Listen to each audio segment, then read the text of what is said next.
BMO here. You can just call us BMO. And there is now. You know what else is convenient? Mobile banking that makes it easy to track your goals and manage your money. Get out of town. But we just got here. When a bank helps you get and stay ahead, that's the BMO effect. BMO.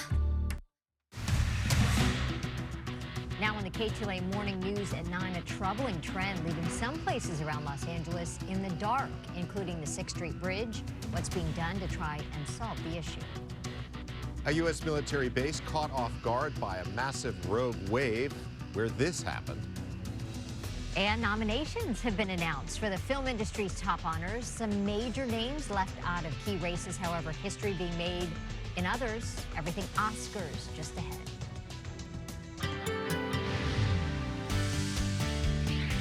Didn't we do just a couple of awards? Yes. Oh, okay. What did we have? Critics' Choice? Critics' Choice. Golden Globes. Yeah. Emmys. Look at that shot. That shot is coming in from Sky Park at Sandus Village. And just a gorgeous shot. You can see the sun starting to break through and break up some of that cloud and fog. It's going to be a beautiful, beautiful day in most areas. 63 for the beaches, downtown 68, 68 in the San Fernando Valley. High desert, 60. Inland Empire still might get a sprinkle, but clearing skies later on. 62, Orange County Inland up to 67 degrees. That's it. Sam, back to you. All right, to the culmination of award season, a nearly 2-month lead time until we celebrate Oscar Sunday. That happens on March the 10th.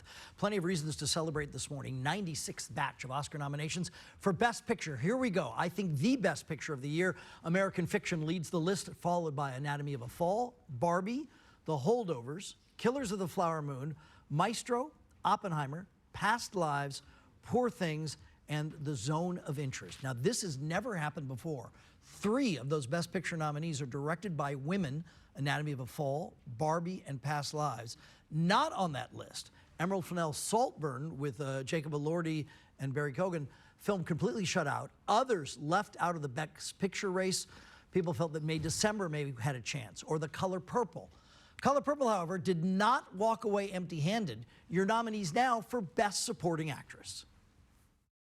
Emily Blunt in Oppenheimer.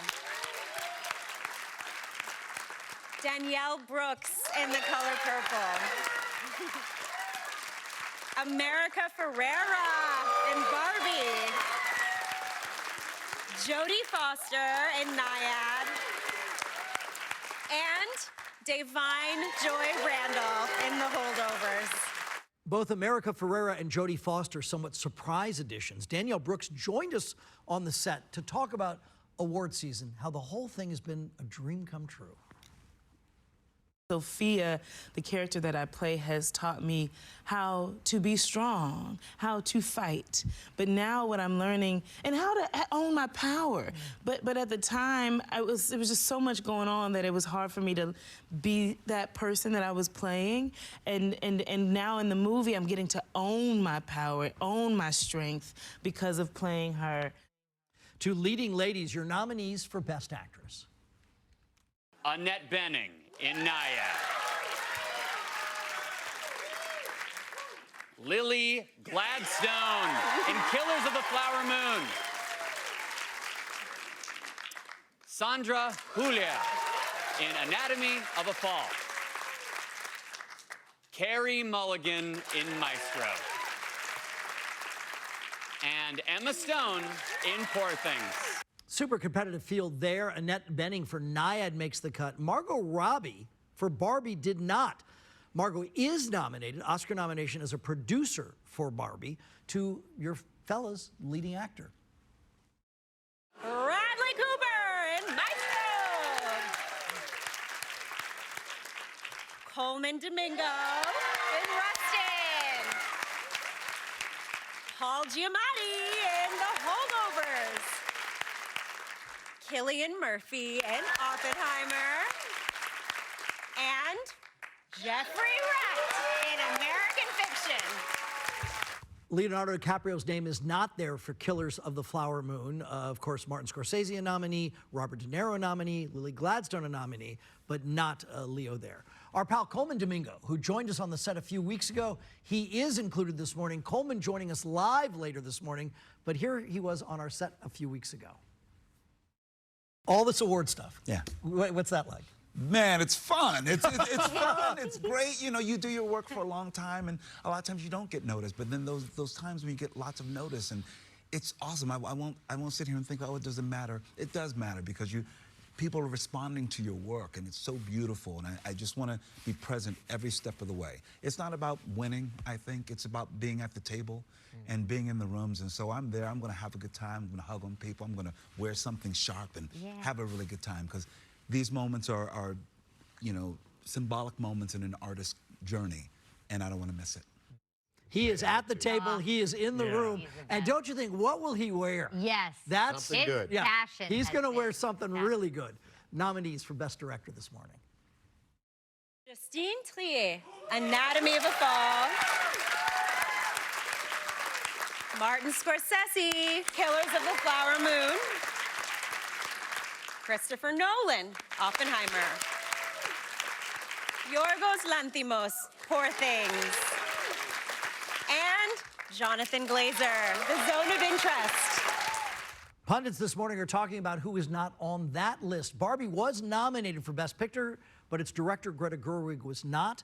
Bradley Cooper directed himself to yet another acting nomination. He did the same thing in A Star is Born, not nominated for Best Director. Very passionate, Bradley is about directing. No snub here, but a record. Martin Scorsese, 10th Oscar nomination for directing, passing Steven Spielberg in terms of directorial nominations. 96th Annual Academy Awards happen this Sunday, a couple Sundays from now, Sunday, March the 10th. And as I indicated, Coleman Domingo will be with us before 11 o'clock this morning. We're excited about that. Excellent. And we've proven a relationship between appearing on this show and getting either nominated or winning. It is almost as important as the work you do in the movie. Yeah. There is an absolute direct tie. The studios should pay attention. Netflix with the most nominations this morning for any individual entity. And it's very interesting as you look at that list, it's Netflix, Apple, above the traditional studios. Yeah. Wow. There we are. Nice. Thank you, sir. You bet. All right, an effort is underway to stop copper wiring theft from local streetlights. Crime trend leaving neighborhoods in the dark and costing the city of LA a huge amount of money to fix. KTLA's Jacqueline Sarkeesian live now in Boyle Heights with the latest. Jacqueline, good morning. Good morning to both of you. Yes, that press conference still happening right now, but we recently learned that together with a few council members and LAPD, they are launching a new task force to crack down on copper wire theft. So you can see behind me, it is still taking place just alongside the iconic 6th Street Bridge. The reason why they wanted to hold the press conference here is because we know that the revamping of the 6th Street Bridge happened about 18 months ago, and this is now becoming a hot spot where the copper thefts are taking place. Council member Kevin De Leon says there's been about 38,000 feet of copper wire that has already been stolen and has been sold at recycling centers. The reason why that is such a huge problem is because the city is spending millions of dollars to make sure that areas are well lit, keeping it safe for people to walk. And now, because it is so dark with all of the copper wires being stolen, lights aren't able to work. People are fearing for their safety. It's not allowing them to get out and enjoy the city they live in, and they are fearful. And the city, lots of it, has gone in the dark. So they are launching this new task force, hoping to crack down on those who are not only stealing the wire, but also those at the recycling centers that are purchasing the wire and selling it, reselling it for a lot of money. This theft is costing taxpayers millions of dollars to repair. So Kevin De Leon earlier told us just why this is such a huge issue and why they are finally making it a priority to crack down. We're spending tens of millions of dollars to repair all the street lightings where all the copper wires have been stolen. In my district alone, we have about 3,700 lights that are completely out. We're on the 6th Street Bridge right now, which is symbolic for our great city.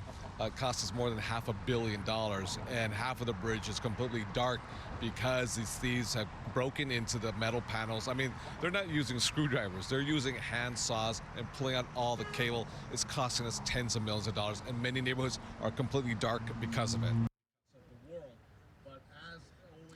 Now, this issue happening in other parts of LA County, also taking place in Pasadena, which is why just last week officials announced they were offering a $10,000 reward, which matches an existing $10,000 reward from the LA County Board of Supervisors.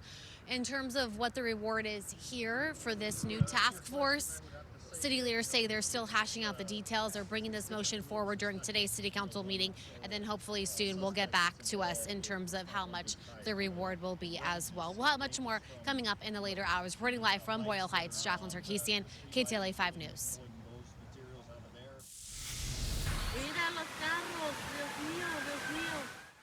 San Diego remains under a state of emergency after severe flash flooding. Dramatic video here showing a car being swept away yesterday in floodwaters in the Encanto neighborhood. The storm turned several roads into rivers, leading to at least 80 water rescues across the county.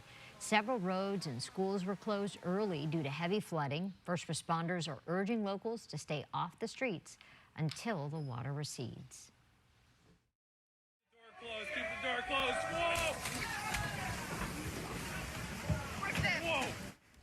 Talk about a mess in the mess hall. High waves crashed through the door of the dining hall at a U.S. Army base in the Marshall Islands Saturday. Water filled the facility, knocking over furniture and some personnel. This was the second wave to hit Roy Namur, an island on the northern end of the Marshall Islands, causing flooding in some areas. The waves caused damage to the base as well as 2 airports. One person was treated for minor injuries. Oh my gosh, That's there were pretty people serious. standing right in front of that door Yeah. as it smashed Just smashed right through. Came it, off yeah. the hinges. Oh my gosh. It's amazing. It's Yeah. amazing. We saw that just a couple Right. of weeks ago here locally, too. Okay, looking at the Sky Park camera in Santa's Village. Absolutely gorgeous shot. A little bit of cloud above, some clear skies, and then a little bit of cloud stuck in the mountains. Those skies should be clearing out as the morning and afternoon move along. Now, we still get a chance of a slight shower today, maybe even tomorrow, but then after that, heading into the weekend, skies going to be clearing out all the way across Southern California. And on top of the clearing skies, we're going to also get some